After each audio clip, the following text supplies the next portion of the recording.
10 jours pour mettre en valeur tout le potentiel en ressources naturelles de la Côte d'Ivoire.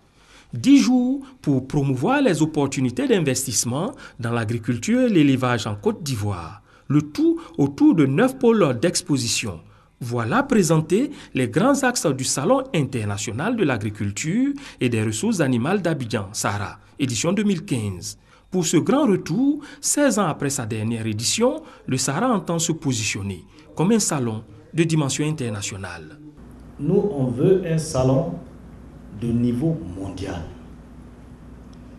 Pour que ceux que nous allons faire venir ici, quand ils vont participer à ce salon, au retour, ils vont l'inscrire définitivement dans leur activité annuelle et chaque année, ils viendront en Afrique de l'Ouest faire leur marché, vendre et acheter, investir. Le Sahara qui va être fait va être un Sahara hors pair. Ça va être un Sahara exceptionnel. Ça va être un Sahara qui va être équivalent à celui qu'on voit en France ou au Maroc avec du matériel de 12 mètres de haut ou des tentes de 12 mètres de haut. Ça représente 3 étages d'immeubles. On a un matériel de qualité, donc on a 40 conteneurs qui viennent du Maroc. Pour y parvenir, le gouvernement a choisi d'organiser le Sahara 2015 sous la forme d'un partenariat public-privé, PPP, scellé avec l'entreprise Vodou Group. Et l'ambition nourrie à travers cette biennale est bien trop grande pour contenir dans l'enceinte du Palais des Sports de Treichville, lieu qui a abrité les 2 premières éditions du Sahara. Pour 2015, c'est ici, sur le site du futur parc des expositions d'Abidjan, que le salon prendra ses quartiers. Voilà le site. Nous avons 8 hectares, dont 5 hectares qui abritent le Sahara et 2,5 hectares pour le parking visiteur. Nous avons 3 grands chapiteaux qui seront sur le site et des 3 petits chapiteaux. Nous avons la zone de démonstration des machines agricoles et ici c'est le village Sahara, maquette.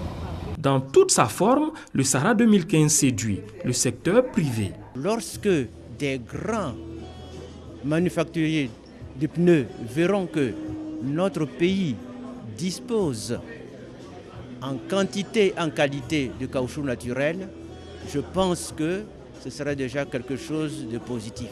16 ans après, nous nous réjouissons de voir la reprise de cette activité-là, qui pour nous, au niveau du secteur privé, c'est un véritable marché, une opportunité d'affaires.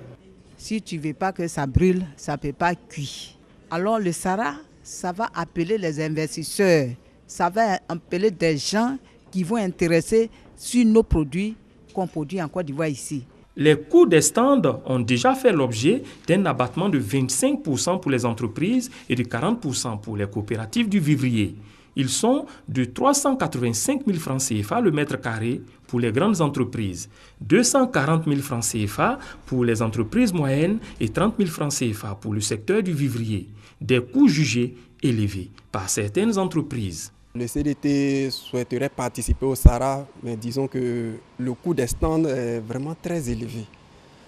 Cela ne permettra pas à beaucoup d'entreprises telles que le CDT de pouvoir participer, alors que le Sahara est une grande manifestation d'envergure, disons, nationale et internationale. Je pense que ça devrait tourner autour de entre 200 et 250 000 francs le mètre carré. Et j'avoue qu'il ne faut pas perdre de vue l'intérêt du salon. Il s'agit de faire connaître les structures les plus fortes et les moins fortes. L'organisation, elle, propose une option aux entreprises. On a décidé aussi de permettre de la co-exposition, notamment donc, les stands de 6 mètres carrés peuvent être partagés par 3 exposants à 2 mètres carrés chacun pour pouvoir justement avoir un coût d'accès encore moindre. Donc, tout a été étudié pour ça. Donc le Sahara, je pense, c'est l'un des salons les plus accessibles du monde. Pour le ministre de l'Agriculture, les coûts d'accès justifient la dimension de classe mondiale que veut atteindre le Sahara. Ne nous demandez pas de faire, excusez-moi, des bricoles pour que, bien sûr, c'est au rabais. Et en ce moment, ne nous attendons pas à des investisseurs d'un certain niveau.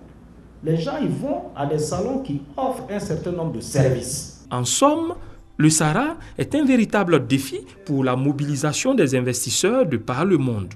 Car le Sahara 2015, c'est avant tout L'émanation du Programme national d'investissement agricole, PNIA, chiffré à 2040 milliards de francs CFA et qui vise une croissance agricole de 9% à l'horizon 2020.